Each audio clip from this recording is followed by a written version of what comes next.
หมายเท่ากับฟ้าดินหัวใจผู้ชายหน้าตาดีๆที่มีฮักกับหลายคนแต่ผู้หญิงต้องทุกข์ทนเพราะสัจจะผู้ชายบ่มี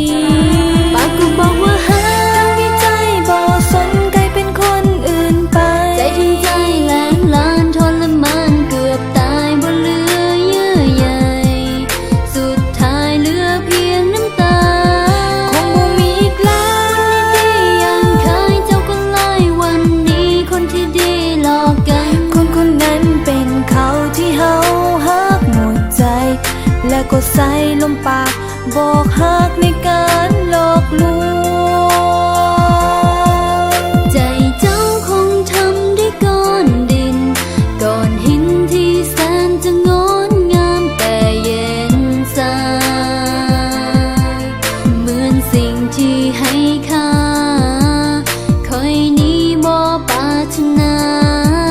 แต่ใจนี้เจ็บซ้ำเพราะคำคนที่อดทนเพราะฮักตัวเจ้าอยู่เรื่อยมาบ่อยากจะเสียน้ำตากับเรื่องที่สูญราคาหัวใจผู้ชายหน้าตา